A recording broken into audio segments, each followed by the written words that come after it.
നമസ്കാരം.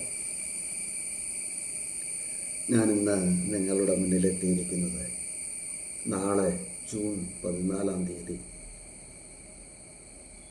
ഡല്ലാസിൽ വെച്ച് നടക്കുന്ന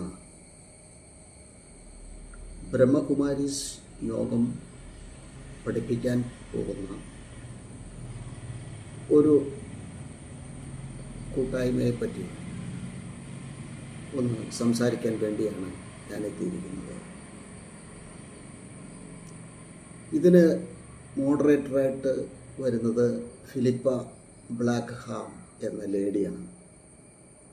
മറ്റ് 2 ലേഡീസും ഈ പ്രഭാഷണ പരമ്പര അല്ലെങ്കിൽ ഈ പ്രാക്ടിക്കൽ സ്പിരിച്വാലിറ്റി എന്ന് പേരിട്ടിരിക്കുന്ന ഈ പരിപാടിയിൽ പങ്കെടുക്കുന്നുണ്ട്. ഇവർ എന്തായിരിക്കാം ആളുകളെ പഠിപ്പിക്കാൻ പോകുന്നത്? പ്രാക്ടിക്കൽ സ്പിരിച്വാലിറ്റി എന്നുള്ളത് സാധ്യമായ ഒരു കാര്യമാണ്. ഒരുപക്ഷെ ബ്രഹ്മകുമാരീസ് ഇന്ത്യയിലുടനീളം നടത്തുന്നത് അത്തരത്തിലുള്ള ഒരു പ്രാക്ടിക്കൽ സെഷനുകളായിരിക്കാം. എന്താണ് ആത്മീയത എന്ന് പറയുന്നത്? ആത്മാവിനെക്കുറിച്ചുള്ള അന്വേഷണമാണ്, അതിൻ്റെ സാക്ഷാത്കാരമാണ്, ആത്മസാക്ഷാത്കാരമാണ് ആത്മീയതയുടെ ലക്ഷ്യം എന്ന് പറയുന്നത്. പ്രാക്ടിക്കൽ സ്പിരിച്വാലിറ്റി കൊണ്ട് ഇത് പ്രാക്ടീസ് തന്നെയാണ്, സംശയമില്ലാത്ത കാര്യമാണ്. ആത്മീയത എന്ന് പറയുന്നത് പ്രാക്ടീസ് ചെയ്താൽ മാത്രമേ നമുക്ക് ഇതിലേക്ക് എത്തിച്ചേരാനായിട്ട് സാധിക്കൂ. അങ്ങനെ പ്രാക്ടീസ് ചെയ്യുന്നത് കൊണ്ട് മാത്രം എത്തിച്ചേരുന്ന ഒന്നാണ് ആത്മീയത എന്ന് തോന്നുന്നില്ല. പല വശങ്ങളുണ്ടല്ലോ. ഇവർ ഈ എത്തിച്ചേരാൻ ഉദ്ദേശിക്കുന്ന, മനുഷ്യനെ കൊണ്ടെത്തിക്കാൻ ഉദ്ദേശിക്കുന്ന ശാന്തിയുടെയും സമാധാനത്തിൻ്റെയും ഹാപ്പിനെസ്സിൻ്റെയും, peace and happiness, gateway to peace and happiness എന്നാണ് അവർ അതിന് പേരിട്ടിരിക്കുന്നത്. Practical spirituality, gateway to practical peace and happiness ഡല്ലാസിലാണ് നടക്കാൻ പോകുന്നത്.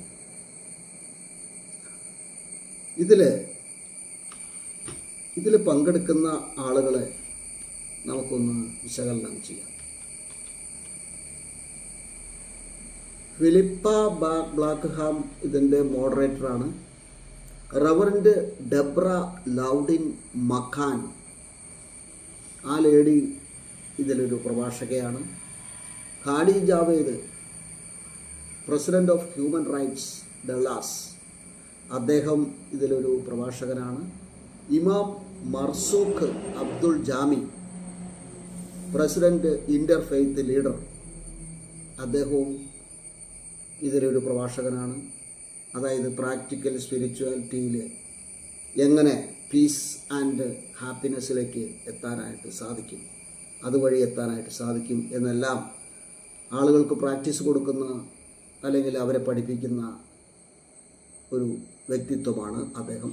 പിന്നെ 5A line artist in residence and chief inspiration officer എന്നാണ് അവർക്ക് പേര് കൊടുത്തിരിക്കുന്നത്.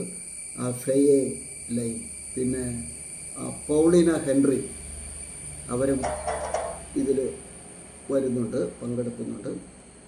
ഇവരൊക്കെയാണ് പ്രാക്ടിക്കൽ സ്പിരിച്വാലിറ്റിക്ക് നേതൃത്വം കൊടുക്കുന്ന, ജൂൺ 14 നേതൃത്വം കൊടുക്കുന്ന വ്യക്തിത്വങ്ങൾ.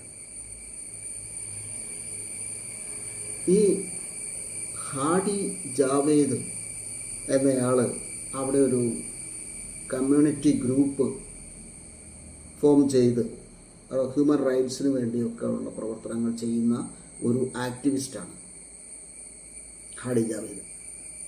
ജൂൺ 14 3:30 മുതൽ 5:30 വരെ ഇന്ത്യൻ സ്റ്റാൻഡേർഡ് സമയം ആണ് അവിടെ ഈ പരിപാടി അരങ്ങേറുന്നത്. പീസ് ആൻഡ് ഹാപ്പിനെസ്, ഇത് രണ്ടും മനുഷ്യന് ആവശ്യമുള്ള സംഗതിയാണ്. സമാധാനവും സന്തോഷവും.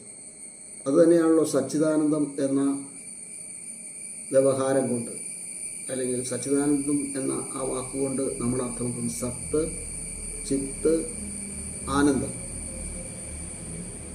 ഇവിടെ സത്യം വേണം, ചിത്ത് വേണം. ചിത്തെന്ന വാക്കിൻ്റെ അർത്ഥം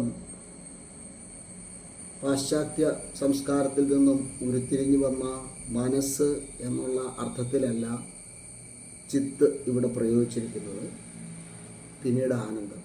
അങ്ങനെയാണ് സച്ചിദാനന്ദം ഉണ്ടാവുക എന്ന് പറയുന്നത്.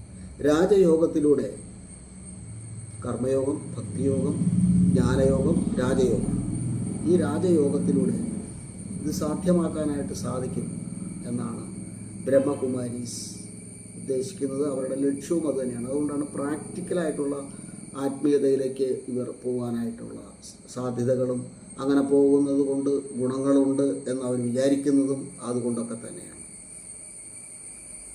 പ്രാക്ടിക്കൽ സ്പിരിച്വാലിറ്റി എന്നുള്ളത് എന്താണ്? ഇവർ പ്രാക്ടീസ് വേണം. സ്പിരിച്വാലിറ്റിയിലേക്ക് എത്താൻ, ഈ പറയുന്ന ആത്മസാക്ഷാത്കാരത്തിലേക്ക് എത്താൻ പ്രാക്ടീസ് വേണം, കഠിനമായിട്ടുള്ള പ്രയത്നങ്ങൾ വേണം. അതിൻ്റെയൊക്കെ പിന്നിൽ വെറുതെ കഠിനമായിട്ടുള്ള പ്രയത്നങ്ങൾ മാത്രം പോരാ. ഇപ്പോൾ കല്ല് ചുമക്കുന്നവൻ എന്തുകൊണ്ട് സമ്പന്നനാവുന്നില്ല, കഠിനാധ്വാനം ചെയ്യുന്നവൻ എന്തുകൊണ്ട് സമ്പന്നനാവുന്നില്ല എന്ന് നമ്മൾ ഈ ആധുനിക കാലത്തിരുന്ന് ചോദിക്കുന്നില്ല. സമ്പന്നനാകുന്നതിൻ്റെ ഒരു മാർഗമെന്ന് പറയുന്നത് മനസ്സാണ്, മാനസികമായിട്ടുള്ള ഒരുക്കമാണ്, അല്ലെങ്കിൽ ആ സമ്പത്തിനോടുള്ള സ്നേഹമാണ്, സമ്പത്തിനോടുള്ള ആഗ്രഹത്തിനപ്പുറം സമ്പത്തിനോടുള്ള സ്നേഹമാണ്, ആദരവാണ്. ആ മാനസികാവസ്ഥ ഉണ്ടെങ്കിൽ മാത്രമേ ഒരാൾക്ക് സമ്പന്നനാകാനായിട്ട് സാധിക്കൂ. എന്ന് പറഞ്ഞതുപോലെ തന്നെ ഒരാൾക്ക് ആരോഗ്യം വേണം എന്ന് അയാൾ വെറുതെ ഇരുന്ന് ആഗ്രഹിച്ചതുകൊണ്ട് മാത്രം കാര്യമില്ല. അതിലേക്ക് എത്താനുള്ള ആ മാർഗത്തിലൂടെ അയാൾ പോകണം. നല്ല ഭക്ഷണം കഴിക്കണം, പോഷകാഹാരം കഴിക്കണം. അപ്പോഴാണ് ആരോഗ്യം നിലനിർത്താനായിട്ട് അയാൾക്ക് സാധിക്കുകയുള്ളൂ. അയാളുടെ ശരീരത്തിലുള്ള വൈറ്റമിൻസ് പുറത്തുനിന്ന് വരുന്ന വൈറ്റമിൻസ്, ഇപ്പോൾ നെല്ലിക്ക കഴിച്ചാൽ വൈറ്റമിൻ സി ഉണ്ടാവും, ഓറഞ്ച് കഴിച്ചാൽ വൈറ്റമിൻ സി ഉണ്ടാവും. പക്ഷേ ഇതെല്ലാം ഒരു ദിവസത്തേക്ക് ആവശ്യമുള്ള നെല്ലിക്ക, ഒരു ദിവസത്തേക്ക് ആവശ്യമുള്ള വൈറ്റമിൻ സിക്ക് ആവശ്യമുള്ള നെല്ലിക്ക അത്രയും ഒരു മനുഷ്യനെ കൊണ്ട് കഴിക്കുക സാധ്യമല്ല, അല്ലെങ്കിൽ ഓറഞ്ച് കഴിക്കുക സാധ്യമല്ല. അതുകൊണ്ടാണ് അതെല്ലാം MI ലൈഫ് സ്റ്റൈൽ കമ്പനി ഗുളിക രൂപത്തിലും കുഴമ്പ് രൂപത്തിലും ഒക്കെ ആയിട്ട് നമുക്ക് തരും. അതെല്ലാം വാങ്ങിച്ച് ഉപയോഗിച്ചാൽ നമുക്ക് നല്ല ആരോഗ്യം ലഭിക്കും. അപ്പോൾ ഇതിനൊരു മാർഗമുണ്ട്, സ്പിരിച്വാലിറ്റിയിലേക്ക് എത്താനായിട്ടൊരു മാർഗമുണ്ട്. അത് പ്രാക്ടീസിൻ്റെ മാർഗം തന്നെയാണ്. പക്ഷേ ഇവിടെ പ്രാക്ടീസ് എന്ന് പറയുമ്പോൾ നമ്മൾ ഒരു കാര്യം ആലോചിക്കണം. യേശുക്രിസ്തു പറഞ്ഞതും ശങ്കരാചാര്യർ പറഞ്ഞതുമായിട്ടുള്ള ഒരു കാര്യം നമ്മളിവിടെ മനസ്സിലാക്കേണ്ടതായിട്ടുണ്ട്, മനസ്സിൽ ഉറപ്പിക്കേണ്ടതായിട്ടുണ്ട്. ഒന്നാമതായിട്ട് ഭജ ഗോവിന്ദം ഭജ ഗോവിന്ദം ഗോവിന്ദം ഭജ മൂഢമതി. അതാണ് ശങ്കരാചാര്യർ പറയുന്നത്. നിങ്ങൾ ഗോവിന്ദനെ ഭജിച്ചുകൊണ്ടേയിരിക്കുക. പക്ഷേ വെറുതെ ഗോവിന്ദനെ ഭജിച്ചിട്ട് മാത്രം കാര്യമില്ല. വെറുതെ നാവ് കൊണ്ട് നിങ്ങൾ എന്നെ എൻ്റെ കർത്താവേ എൻ്റെ കർത്താവേ എന്ന് വിളിക്കുകയും ഹൃദയം കൊണ്ട് നിങ്ങൾ എന്നെ തള്ളിക്കളയുകയും ചെയ്തിരിക്കുന്നു എന്നുള്ള അവസ്ഥ വരാൻ പാടില്ല.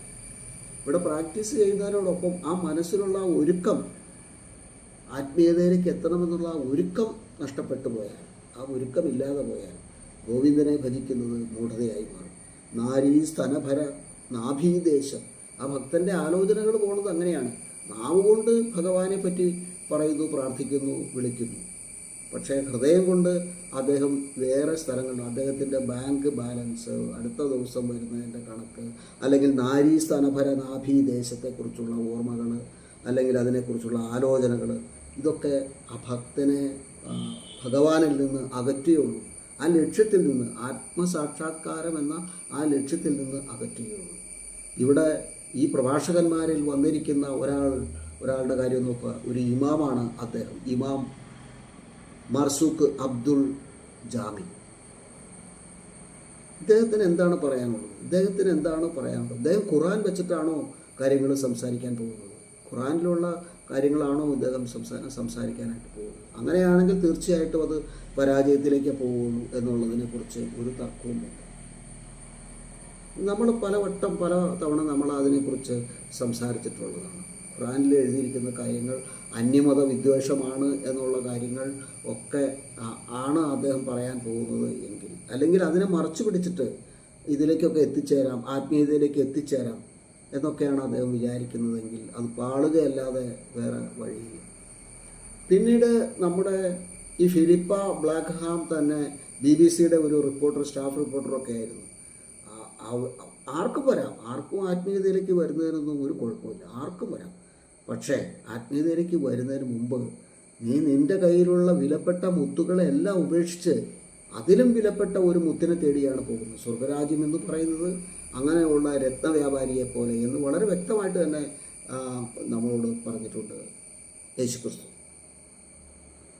അപ്പോൾ ഇങ്ങനെയുള്ള കാര്യങ്ങളൊക്കെ ചെയ്യാതെ ഈ ആളുകളൊക്കെ വന്നിരുന്ന് ഡള്ളാസിലല്ല, ഇനിയിപ്പോൾ എവിടെ ന്യൂയോർക്കിലോ എവിടെ വേണമെങ്കിലും ആയിക്കൊള്ളട്ടെ, ഇതൊക്കെ ഇതിൻ്റെ പിന്നിൽ ഉള്ള സാമ്പത്തിക ലാഭം ഉണ്ടാവുമോ എന്നുള്ള കാര്യമൊന്നും അല്ല ഞാൻ പറയുന്നത്.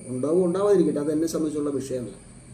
പക്ഷേ ഇങ്ങനെയുള്ള വ്യക്തിത്വങ്ങൾ അതായത് സ്റ്റാഫ് റിപ്പോർട്ടറായിരുന്ന ഫിലിപ്പ, ഇമാം, ഈ ഇമാമൊക്കെയാണ് നമ്മളെ ഇത് പഠിപ്പിക്കാനായിട്ട് ഡള്ളാസിലേക്ക് വരുന്നത്. ഇത് എത്രമാത്രം ഫലവത്താവും എന്നുള്ളതിനെക്കുറിച്ച് ഇത് കഴിഞ്ഞതിന് ശേഷം അതിൻ്റെ ഫീഡ്ബാക്കുകൾ വരുമ്പോൾ നമുക്ക് അറിയാനായിട്ട് സാധിക്കും. ഫീഡ്ബാക്കുകൾ ആരെങ്കിലും ഇടുമോ എന്നുള്ള കാര്യമൊന്നും എനിക്ക് അറിയാൻ പാടില്ല. ഫീഡ്ബാക്ക് ഇടേണ്ടതാണ് ഈ ഫിലിപ്പ ബ്ലാക്ക്ഹാം തന്നെ, BBC-യുടെ ഒരു സ്റ്റാഫ് റിപ്പോർട്ടറായിരുന്ന ഇവർ തന്നെ അതിനെക്കുറിച്ച് പറയേണ്ടതാണ്. ആർക്കെങ്കിലും എന്തെങ്കിലും കിട്ടിയതായിട്ട്, ഇപ്പോൾ എനിക്ക് കിട്ടിയതായിട്ട് പറയണമെന്ന് തന്നെയില്ല, അങ്ങനെ പറയേണ്ട കാര്യമില്ല. എനിക്ക് ആത്മസാക്ഷാത്കാരം കിട്ടി, ആ കിട്ടിയ ആളാണ് ഞാൻ എന്നൊന്നും ആത്മസാക്ഷാത്കാരം കിട്ടിയ ആൾക്കാർ പറയേണ്ട കാര്യമില്ല, അതിന് പ്രസക്തിയുള്ള കാര്യമില്ല. അതാണല്ലോ ഈ നമ്മുടെ ആക്രമിക്കാനായിട്ട് വന്ന സമയത്ത് പുരൂരവസ് ഇങ്ങനെ ഒരു പാറപ്പുറത്ത് അർദ്ധദഗ്ധനായിട്ട് കിടക്കുകയായിരുന്നു. അദ്ദേഹം പറഞ്ഞു, രാജാവ് പറഞ്ഞു, ചക്രവർത്തി പറഞ്ഞു, ഞാൻ നിന്നെ ആക്രമിക്കാൻ വന്നതാണ്, കൊല്ലാൻ വന്നതാണ്, ഞാൻ നിന്നെ കൊല്ലും എന്നൊക്കെ പറഞ്ഞു വാളൊക്കെ എടുത്ത് വീശി കഴിഞ്ഞപ്പോൾ പുരൂരവസ് പറഞ്ഞു, അങ്ങനെ കൊന്നോളൂ, എന്നെ കൊന്നോളൂ, അങ്ങ് കൊല്ലാനായിട്ടല്ലേ വന്നത്, കൊന്നോളൂ, എനിക്ക് മരണമില്ല എന്നുള്ള കാര്യം, ഞാൻ ആത്മാവാണ്, ആത്മാവിന് മരണമില്ല എന്നുള്ള കാര്യം അങ്ങേക്കറിയില്ലേ? അതോടുകൂടി ഇന്ത്യയെ ആക്രമിക്കുന്ന ഭാരതത്തെ ആക്രമിക്കുന്ന പണി ഉപേക്ഷിച്ച് അദ്ദേഹം മടങ്ങിപ്പോവാണ് ഉണ്ടായത്. അലക്സാണ്ടർ ചക്രവർത്തി മടങ്ങിപ്പോവാണ് ഉണ്ടായത്. അതാണ് നമ്മുടെ പാരമ്പര്യം, ഇന്ത്യൻ പാരമ്പര്യം, ഭാരതത്തിൻ്റെ പാരമ്പര്യം എന്ന് പറയുന്നത് അതാണ്, ആത്മീയതയാണ്. അതിനെ പ്രാക്ടീസ് ചെയ്താൽ മാത്രമേ ആ ആത്മീയതയിലേക്ക് എത്തുകയുള്ളൂ. അത് ശരിയാണ്, പ്രാക്ടീസ് ചെയ്യണം.